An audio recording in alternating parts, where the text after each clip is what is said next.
Acho que agora vai, professor. Vamos ver. Agora estou te vendo e ouvindo.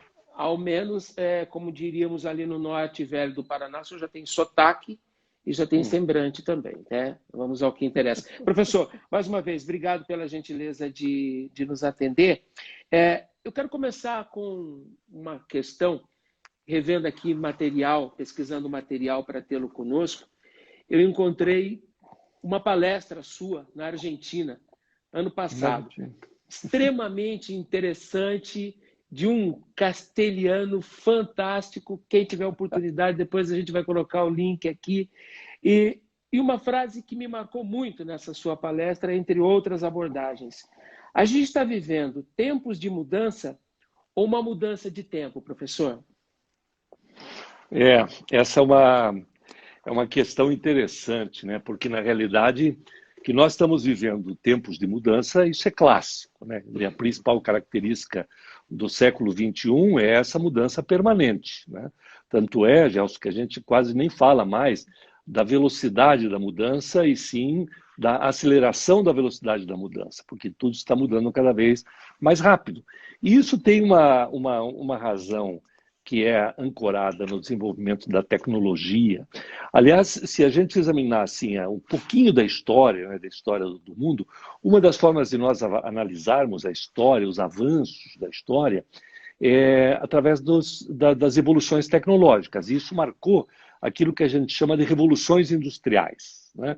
Então, lá no século XVIII, nós tivemos o surgimento da máquina a vapor e começou, então, a primeira revolução industrial, que não foi só na indústria, né? Foi em tudo, na sociedade, principalmente europeia, porque influenciou no comportamento das pessoas, como as pessoas trabalhavam, aprendiam, se relacionavam, moravam, principalmente, como se deslocavam e assim por diante.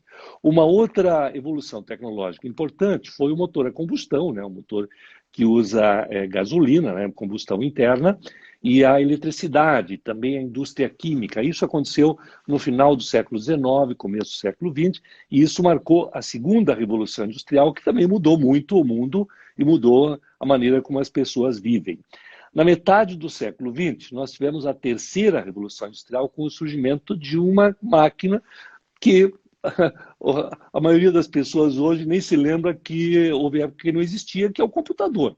Né? E o computador, claro, hoje nós não conseguimos entender como é que nós fazíamos as coisas sem computadores antes deles existirem. E na esteira do computador, nós vimos a conexão entre os computadores, né? Inicialmente através da rede telefônica, depois através de satélite, através de fibras, que é o que a gente chama de internet. Né? E que também mudou dramaticamente a nossa vida. Você também não consegue entender o mundo sem internet. Então, o computador e a internet marcariam a terceira revolução industrial. Veja que interessante. E hoje nós já estamos na quarta revolução industrial, que é a revolução da tecnologia digital, né? Que é exatamente isso que nós estamos aqui usando nesse exato momento. Nós estamos nos comunicando através da tecnologia digital, que também veio e mudou tudo, né, Gelson? Mudou a maneira como nós nos comunicamos, como nós aprendemos, como nós consumimos, né, como nós trabalhamos, né, como nós nos divertimos e tudo mais. Muito bem, isso tudo marca, então, esse tempo de mudança. Só que aí, de repente, né, vem um reforço às mudanças que não vem da tecnologia, e sim vem da biologia, né? O surgimento de um vírus que muda absolutamente tudo em nossa vida, coloca tudo de cabeça para baixo, porque tudo como o que nós fazíamos antes, a maneira como nós fazíamos antes, não vale mais. E isso aconteceu assim. Né? Isso aconteceu assim. Você se lembra, provavelmente, você que é um jornalista bem informado, o dia que você recebeu a informação do primeiro caso do coronavírus, né, da Covid-19 no Brasil. Que foi, talvez você tenha essa informação melhor do que eu, mas acho que foi dia 12 de março. 12 de março. Completou 4 meses essa semana. Então, o que é 4 meses, Gelson? O que são 4 meses na história de um país, na história do mundo, ou mesmo na história de uma pessoa? 4 meses não é nada. Né? E, no entanto, nós vimos o mundo virar de cabeça para baixo, de pernas para cima, em 4 meses. Então, esse foi um fato, né, absolutamente inesperado, que está nos obrigando a mudar, a acelerar dramaticamente as mudanças que nós já vínhamos fazendo antes, né? Um exemplo clássico é o trabalho remoto, ou teletrabalho, se você quiser, ou home office, né? Ou trabalhar em casa, né? Muitas empresas estavam já começando a fazer isso, ensaiando, porque achavam que era uma coisa boa tanto para os funcionários quanto para a própria empresa, mas estavam fazendo isso lentamente, né? Lentamente. O Banco do Brasil, por exemplo, o nosso querido Banco do Brasil, não tinha essa cultura, né? Ele tinha algumas pessoas, alguma coisa como 300 pessoas trabalhando em casa por necessidades pessoais, talvez de saúde, não sei. Agora são mais de 30 mil trabalhando em casa, e tudo isso aconteceu assim, ó, de um momento para o outro. Então é evidente que nós estamos sim numa mudança de tempo, como você dizia no começo aqui da nossa conversa. Professor, ao longo desses 4 meses, nós já provamos muitas sensações e reações, né?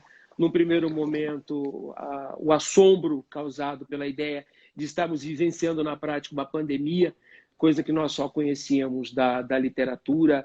Depois veio a comparação de que a guerra do nosso tempo, guerra que só os nossos avós, os mais antigos da família, vivenciaram. Depois vivenciamos o pânico, mas efetivamente há um estado de medo muito poderoso que ainda envolve as pessoas, medo do desconhecido. A gente não sabe nem como, nem quando isso tudo vai acabar. Professor Eugênio diz aqui que o medo é o sentimento humano mais poderoso, o medo do desconhecido. Como é que a gente encara tudo que está posto nessa mudança de tempo aliada ao medo, professor? Na realidade, a frase completa é: o mais antigo e mais poderoso sentimento humano é o sentimento do medo. Como é que surgiu lá, né, nos nossos ancestrais, que, né, é uma herança, na realidade, evolucionária, né? Não é só o ser humano que sente medo. O medo é absolutamente biológico. Então, e se o mais antigo, mais poderoso sentimento humano, o sentimento do medo, o mais antigo, mais poderoso medo é exatamente o medo do desconhecido, né? Nós tememos tudo aquilo que nós não conhecemos. E isso, Gelson, é uma coisa muito boa, eu diria para você, porque é isso que nos protege do perigo. Sem né? dúvida. Agora, por um lado, isso nos protege do perigo, e por outro lado, isso nos aprisiona dentro daquilo que nós conhecemos e impede a nossa evolução, impede o nosso desenvolvimento. Então, arriscar, né, você imagine assim, um empreendedor, por exemplo, né? Um empreendedor, um explorador, né? Enfim, são pessoas que estão dispostas a entrar em um mundo desconhecido, né? E para que isto aconteça, esta pessoa precisa desenvolver uma qualidade que se chama coragem. Coragem. Agora, a coragem, Gelson, e nós estamos aqui numa live sobre autodesenvolvimento, né? E autodesenvolvimento significa desenvolver, principalmente desenvolver virtudes. Não é acumular conhecimentos. Os conhecimentos são importantes também, mas de pouco adiantarão os conhecimentos se você não os utilizar. E para usar os conhecimentos, você tem que desenvolver virtudes, que são qualidades absolutamente humanas, que dependem só de você para serem desenvolvidas, não de um professor. Apesar de que, às vezes, alguém pode dizer alguma coisa que te estimule a desenvolver a virtude. E a coragem é uma virtude, né? Nós não nascemos corajosos, nós desenvolvemos isso ao longo da vida, pelo simples fato, Gelson, que a coragem é uma qualidade absolutamente intelectual, né? Cognitiva, racional. Você pensa para desenvolver coragem, e não é uma coisa que nasce dentro do seu coração, como o nome parece sugerir, né? Coragem vem de cordes, coração, jogando com a ideia de que a coragem é um sentimento, né, que você tem ou não tem. E eu não acho isso, eu acho que a coragem se desenvolve. Agora, você desenvolve a partir da análise racional das causas do medo. Então, o que é que está me causando medo? Né? E aí, se a gente voltar para o negócio da pandemia, né, do coronavírus, do novo coronavírus, eu acho que está muito certo que as pessoas tenham medo.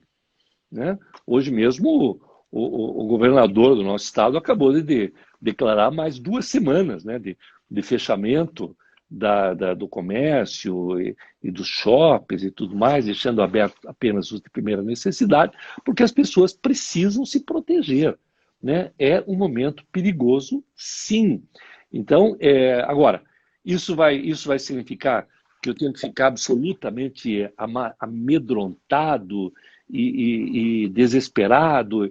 Eu acho que não. Eu acho que é uma questão de análise da situação. Coragem é seguir em frente mesmo com medo, professor? Sim, mas de forma racional. Porque se você não pensar a respeito do motivo do medo, se você não entender por que você está com medo e avançar, aí você não está sendo corajoso, está sendo inconsequente. Entendeu? Agora, se você entender por que você está com medo e procurar desenvolver ações mitigadoras das causas do medo, e aí então avançar, mesmo com medo, aí você está sendo corajoso.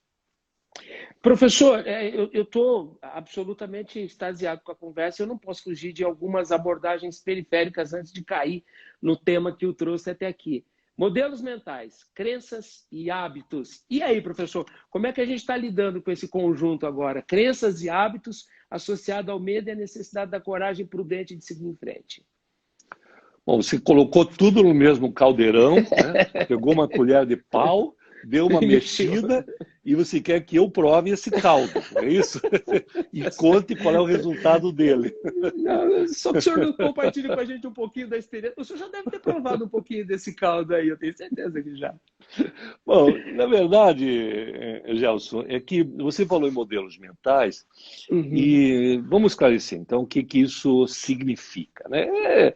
Em palavras simples, né, os americanos chamam isso de mindset, a criação de uma maneira de pensar, né, que vale para uma pessoa, todos nós. Eu tenho o meu modelo mental, você tem o seu, né? As pessoas com que nós convivemos, cada pessoa tem o seu modelo mental, que é a maneira como organiza os seus pensamentos, que acabam se transformando, evidentemente, em atitudes, né, em comportamento. Todo comportamento deriva de um pensamento.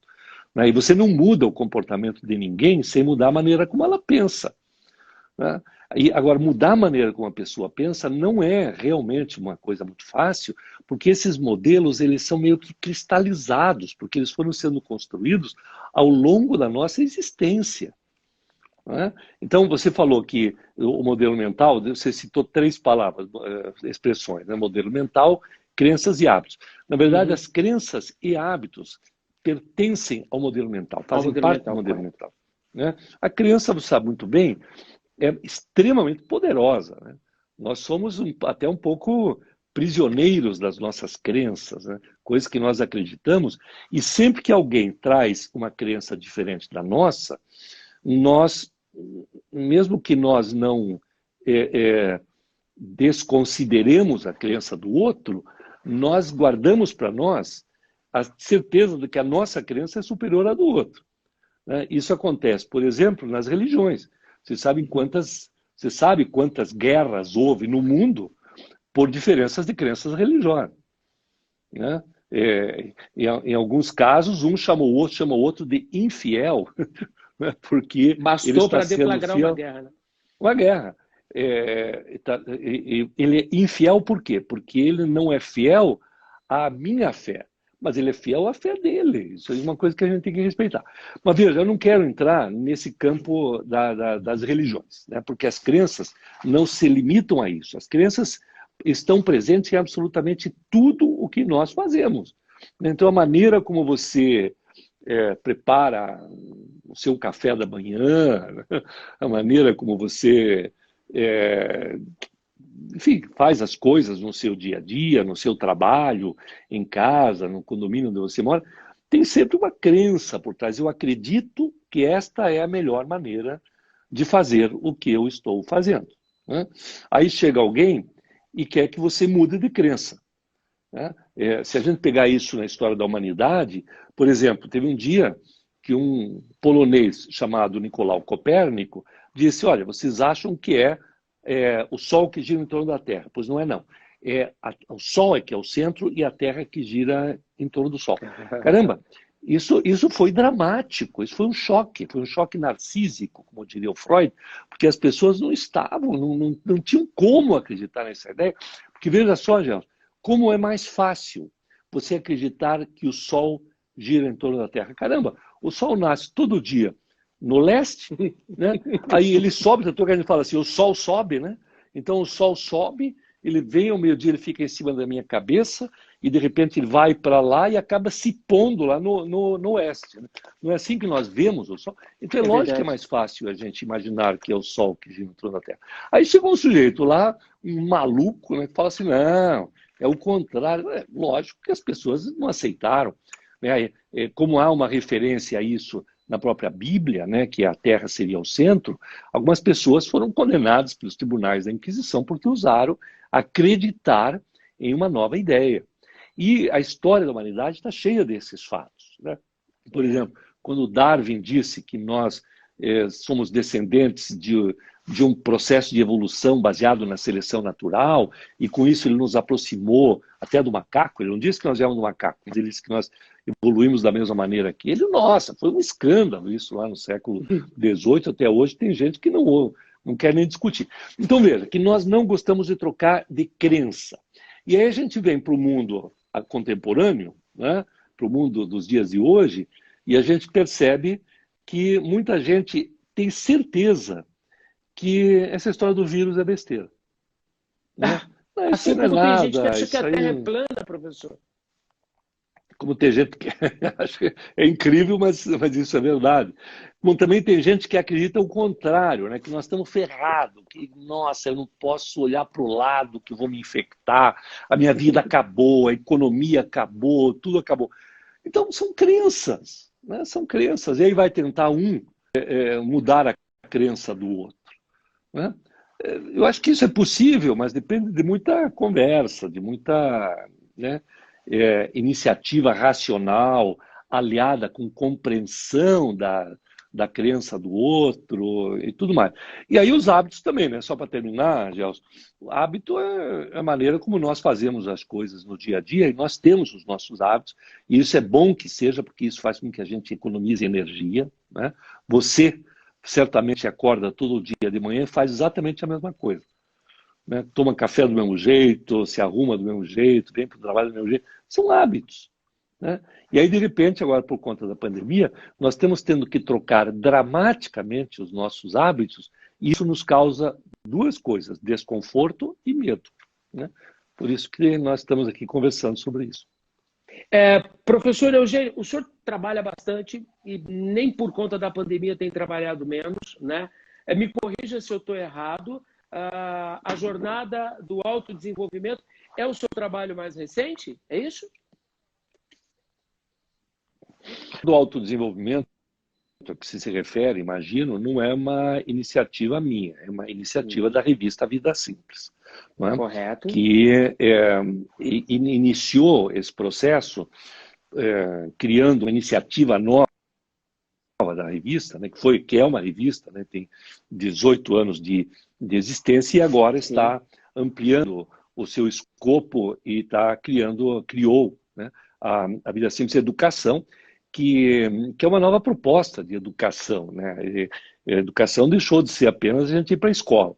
A educação tem a ver com muitas outras iniciativas, mas que dependem da própria pessoa. Por isso que a Vida Simples chama de autodesenvolvimento. Né? Porque auto significa próprio, né? Si mesmo. Então você ter a iniciativa de se desenvolver, não ficar esperando que alguém pegue você pela mão e leve para o colégio, como fazia o teu pai ou tua mãe quando você era criança. Né? Então a ideia do autodesenvolvimento é isso. Só que claro que nós precisamos de algumas fontes de referência.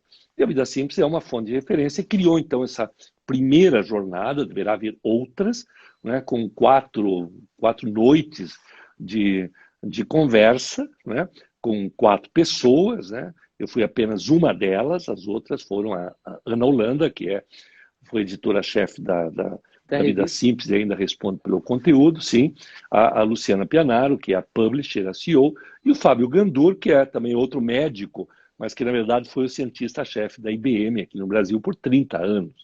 Então são pessoas que conhecem um pouquinho. E eu sou o colunista mais antigo da vida simples, então foi criada essa ideia da jornada.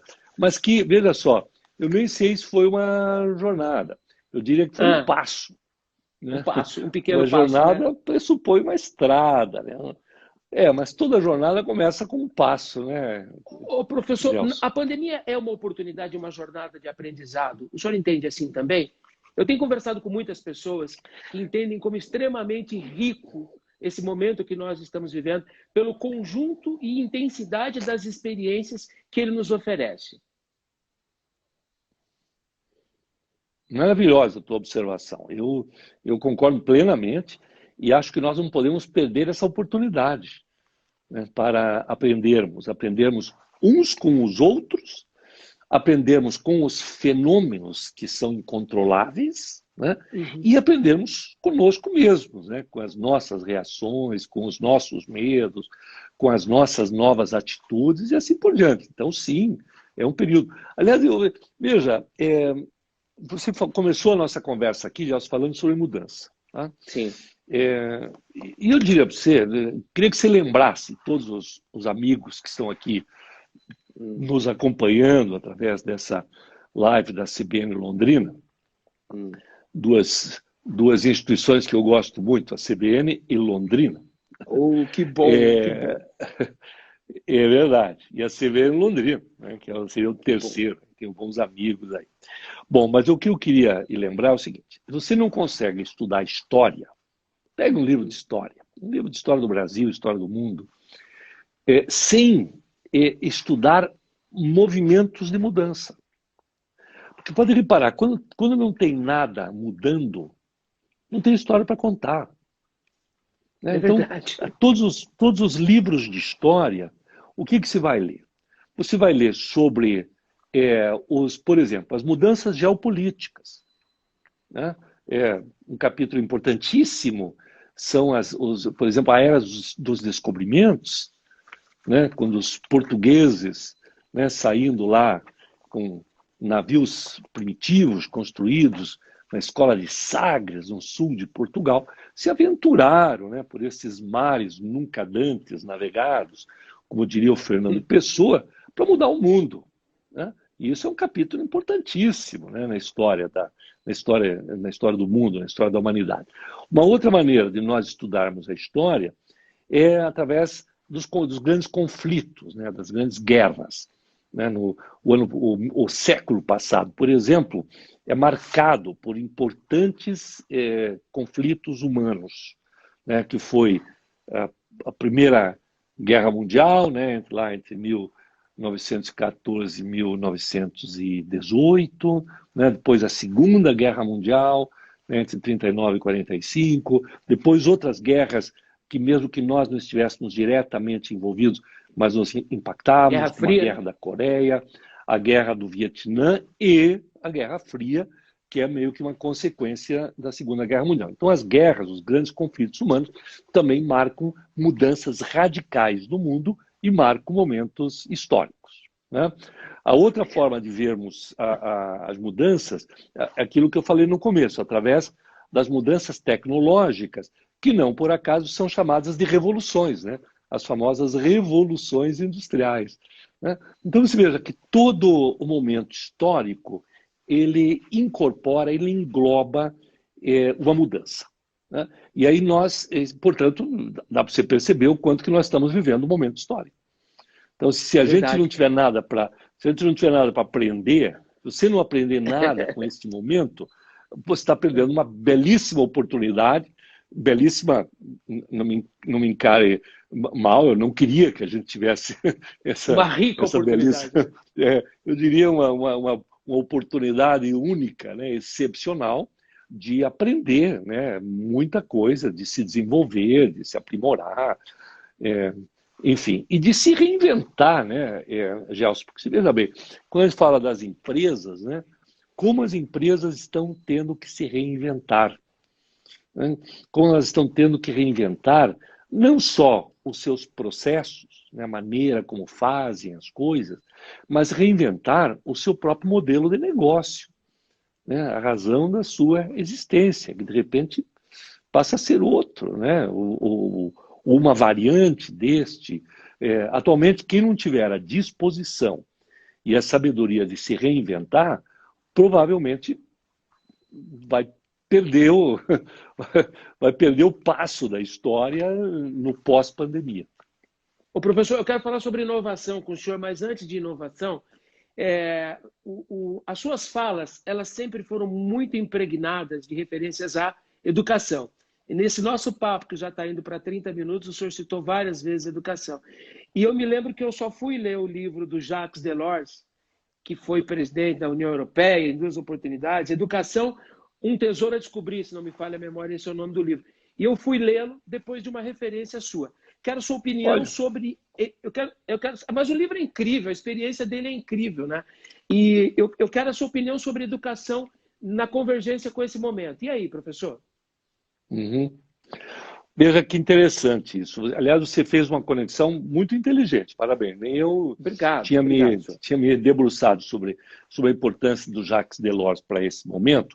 E você disse que ele foi presidente da União Europeia, de fato foi um economista francês, mas ele, depois de ter sido presidente, ele foi convidado pela Unesco, né? Unesco é a Organização das Nações Unidas que cuida das questões ligadas à educação. Educação, ciência e tecnologia. E trouxeram para ele a seguinte questão: como deverá ser a educação do século XXI? Isso foi na última década do século XX. Bom, o que o Jacques Delors fez foi se juntar, se aglutinar com pessoas notáveis, né?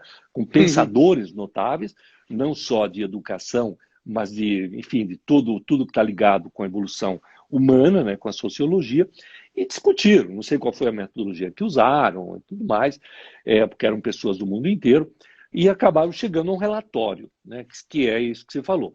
Este relatório, que foi entregue para a Unesco no final dos anos 90, se transformou no livro que você citou, né? Educação, um tesouro a descobrir. Então você veja que existe uma coisa muito importante que vale a pena a gente prestar atenção já no título do livro, né? Porque ele diz, educação é um tesouro, né? E depois ele diz, mas a gente ainda não descobriu onde é que está esse tesouro. É um tesouro a descobrir. A educação existe. A primeira escola surgiu, né, na Idade Média, surgiu na época do Carlos Magno, né? Os gregos antigos já tinham as suas academias, os seus liceus e tudo mais. Então a educação sempre pertenceu à evolução da nossa história. E é evidente que, como tudo evolui, a escola também tem que evoluir, né? E aí o Jacques Delors nos alerta para o seguinte, né, no livro.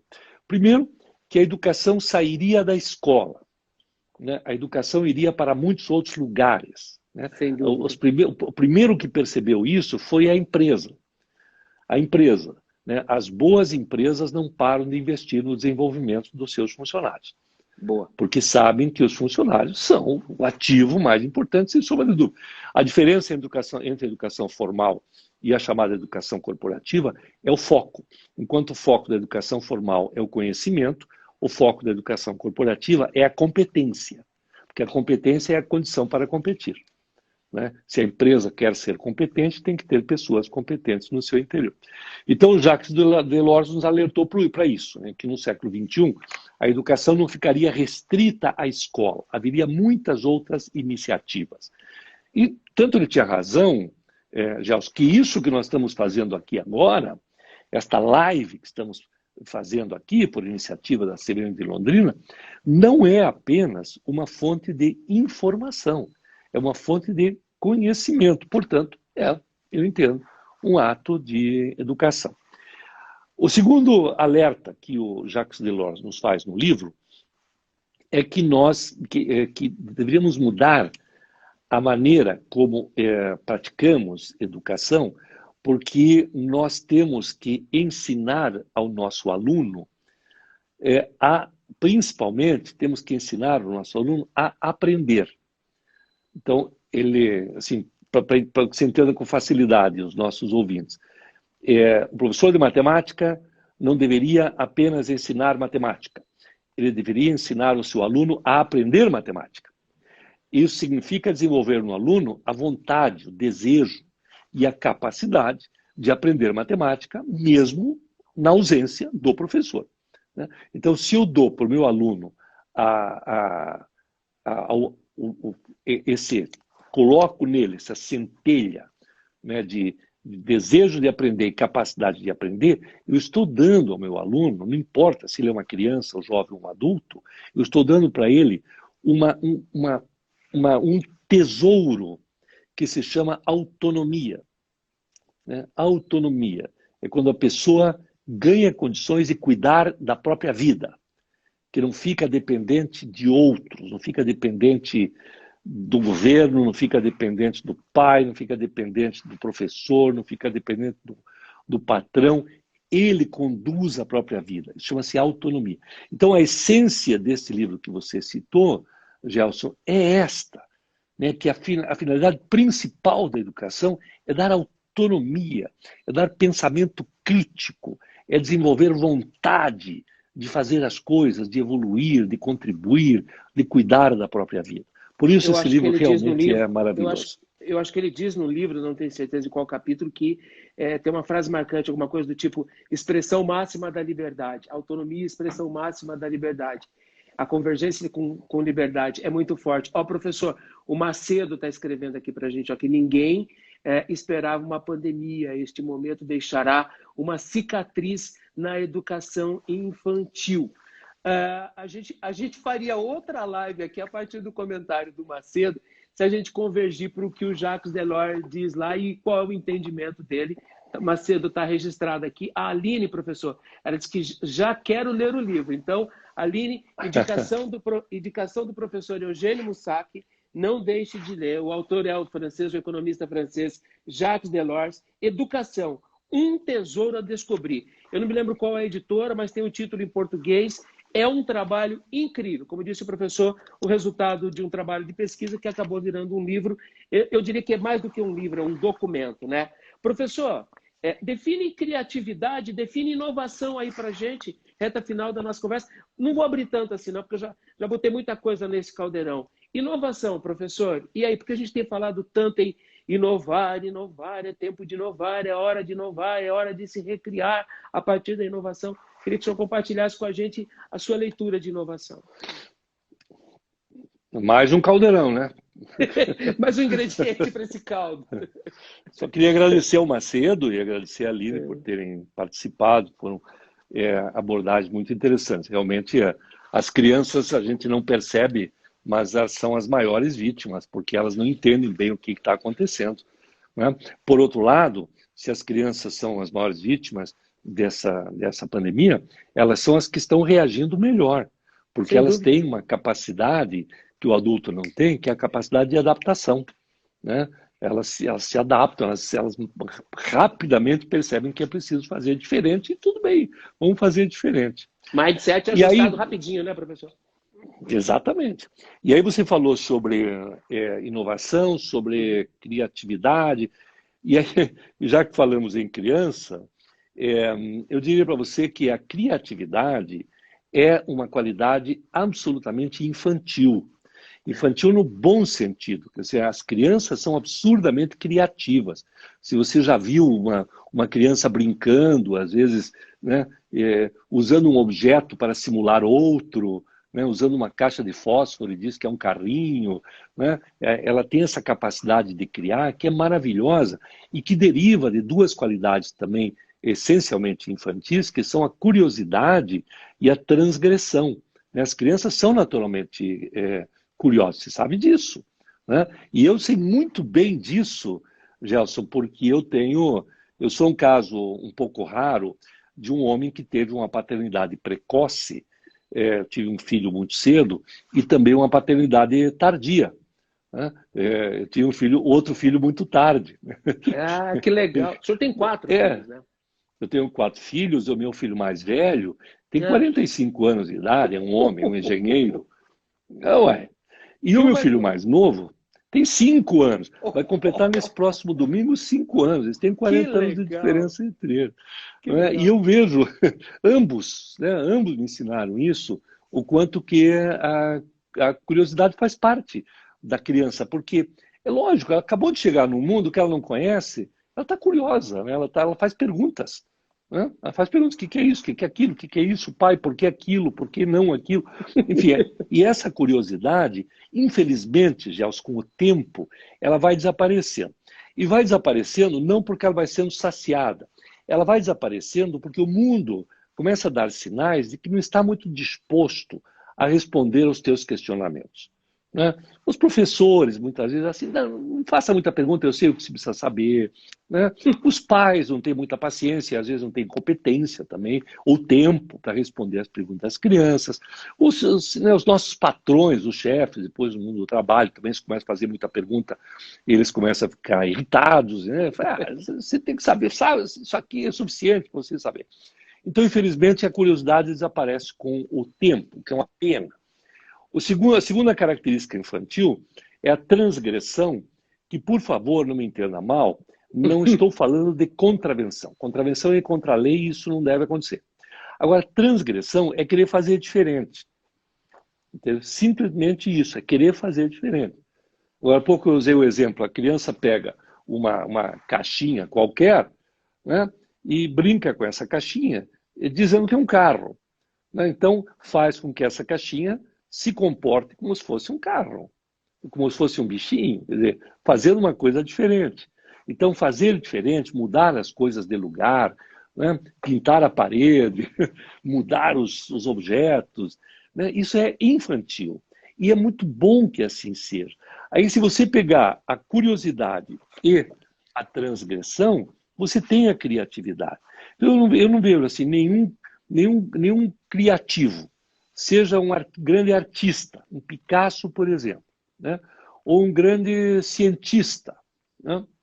Como Thomas Edison, ou até como Steve Jobs, foram pessoas extremamente curiosas e extremamente transgressoras, ou não? Verdade, verdade. Fecha, E completamente assim.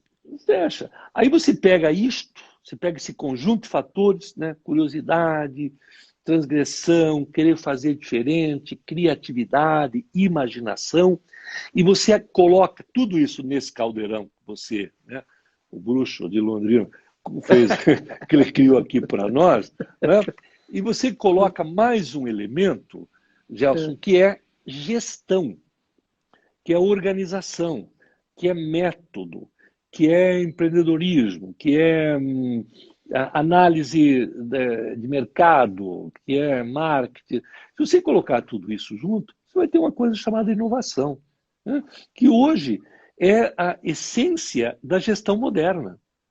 Né? Hoje, a empresa que não estiver inovando, não estiver se reinventando, ela perde espaço no mercado. Isso antigamente não era assim, porque antigamente sei lá, estou falando aí de as 3 primeiras partes do século XX, uma empresa lançava um produto e aquele produto seria meio que exclusivo daquela empresa, ou aquele serviço, ou aquele modelo de negócio, né? Seria exclusivo, seria quase que um diferencial competitivo. Né? Bom, atualmente, você lança um produto, eu pergunto quantos meses, quantas semanas ou quantos dias vai levar para que teu concorrente comece a fazer a mesma coisa? Exatamente. Então você definiu bem. Então, essa empresa não há mais vantagem competitiva definitiva. As vantagens competitivas são transitórias. O que leva as empresas e, eu diria, os profissionais, nós, né, como jornalistas, como professores, como médicos, aliás, conheço muito bem os médicos, participo de um programa aqui em Curitiba com a Associação Médica, que é a Universidade Corporativa da Associação Médica do Paraná, né, que trata de desenvolver os médicos, sejam associados ou não, tanto do ponto de vista científico quanto do ponto de vista profissional, pelo simples motivo de que o médico não pode parar de estudar, né, e não pode parar de estudar como cientista que ele é, e não pode parar de se aprimorar como profissional que ele é. Né? Então a inovação realmente tem que estar dentro de tudo o que nós fazemos em todas as áreas. Para terminar essa reflexão, eu só queria dizer, se há empresários, né, diretores de empresa que estão nos ouvindo, certamente usar, né, são ouvintes da CBN, que o mais importante não é nem sequer a inovação, quando se fala de gestão de empresa. O mais importante é a cultura de inovação. É quando se implanta na empresa a ideia de que a gente pode fazer melhor, né? De que a gente pode evoluir e todas as pessoas estão envolvidas. Não é só um determinado departamento ou uma determinada pessoa, né, que trabalha com desenvolvimento de novos produtos e que é responsável pela inovação. Não, todos, da área de gestão, da área de produto, da área de marketing, da diretoria, do chão de fábrica, todos podem estar o tempo todo pensando um jeito de fazer com mais eficiência, com mais economia, com mais qualidade, né? Aumentando a produtividade, encontrando os diferencial. Então, a cultura de inovação é mais importante do que a inovação, porque a inovação seria um ato isolado. Show, professor. Que coisa boa. Mais uma aula. Ó, professor, para encerrar, a gente tem uma sessão aqui que se chama O que você anda fazendo na pandemia? A gente começou com o Teco Medina, alguns meses atrás, lá no início da pandemia. Então, eu gostaria muito que o senhor compartilhasse com a gente a indicação de um livro, pode ser um dos seus, por favor, a indicação de um livro, a indicação de um filme que o senhor tenha visto agora nesse período, ou que tenha sido marcante para o senhor, e uma série. O senhor curte série, professor? A pandemia nos colocou na série, a série colocou a gente dentro da pandemia, enfim. Eu quero uma dica do senhor para livro, cinema e série, por favor. Tá bom. Bom, isso foi um pinga-fogo de final, né? Mas é mole, para o senhor é mole, mole. Sabe que não é, né? Porque se você me pede para eu falar sobre livro, eu estou aqui em casa nesse momento, né? Estou, evidentemente, na minha casa, no meu home office, que é o meu escritório, né? No meu escritório, você pode imaginar que tem uma quantidade de livros considerável. Então, para mim, indicar o senhor não livro, será liberado da indicação de livro, por favor. Não, mas é que tá, não é difícil, mas também não é fácil porque tem muitos. Né? Entendi. Agora, entendi. Eu queria falar de 2 livros que quero recomendar, até porque eu sei que a nossa audiência é audiência da CBN qualificada, né? E tem muitos empresários que nos ouvem, e profissionais, executivos, né? Eu gostei muito de ter lido recentemente a história de um empresário, de um empreendedor americano chamado Phil Knight. Phil Knight. Phil Knight é o fundador de uma empresa chamada Nike. Né? Nike, que é só Nike. Nike é o tênis que a gente usa, enfim, a roupa esportiva que a gente usa, e tudo mais, que é uma empresa bilionária. E aí todo mundo olha para a Nike, né, e acha que aquilo surgiu, de repente alguém acordou de manhã e teve uma ideia brilhante e criou a Nike, ficou bilionário. E você vai ver ali o que é a vida de um empreendedor. Né? É curioso que no meio do livro, de repente, ele contando a história, de repente ele diz assim: os Estados Unidos não são um bom país para empreender. Não existe a cultura do empreendedorismo nos Estados Unidos. Tudo conspira contra. O cara se queixa dos Estados Unidos. Né? Vem para cá, Phil Knight. Vem praticar empreendedorismo aqui. Vem praticar empreendedorismo aqui no Brasil. Mas ele nos dá uma série de lições. Ele passa, até que ele consegue abrir o capital na Bolsa de Valores e de um dia para o outro ele fica bilionário, não é? Levou, acho que, não sei se 18 ou 19 anos. Né? E esses 18, 19 anos ele terminou todos os meses com o caixa negativo. Né? Vendendo o almoço para pagar o jantar, como dizia um londrinense muito famoso, né? Um jornalista que você conhece. Então, enfim, então mostra a história da rede. Aí entram aspectos de planejamento, de execução, né? De foco, mas também coisas como resiliência, capacidade de trabalhar duro, capacidade de se reinventar, tudo aquilo que nós já falamos aqui. O nome do livro é A Marca da Vitória. Né? A Marca da Vitória, que é a história, então, da Nike. Mas eu queria sugerir também às pessoas que aproveitassem esse momento, que estão provavelmente tendo mais tempo para ler, né? Para ler literatura. Leia romances, né? Leia filosofia, leia porque o Poesia. romance, poesia, né? Porque na realidade o romance, né? O romance ele te mostra um pouco sobre o ser humano. Aliás, tem uma pesquisa feita pela The Economist que mostrou que os executivos que leem romances é, fazem melhores programas de gestão, né? E são mais resilientes, são mais empáticos, se comunicam melhor, tanto com seus funcionários quanto com seus clientes. Então, temos que ler um pouco sobre a essência do ser humano. Ler um pouco sobre filosofia. Aliás, um livro também que eu reli, né, esses tempos aí, foi A Peste. Aliás, A Peste voltou aí, está na lista dos livros mais vendidos, ou pelo menos mais citados, que é um livro de um autor francês, na verdade, argelino francês, chamado Albert Camus, né? Camus, né? E o Camus, A Peste é a história de uma pandemia, aliás, de uma epidemia, que é restrita a uma cidade, né? Ormuz, na Argélia, e que de repente tem uma epidemia de peste bubônica, né? E, na verdade, ele faz uma análise, uma analogia com o que aconteceu na Segunda Guerra Mundial, porque os nazistas começaram a chegar na França e as pessoas não deram muita bola, até que, de repente, eles chegaram e tomaram conta de tudo.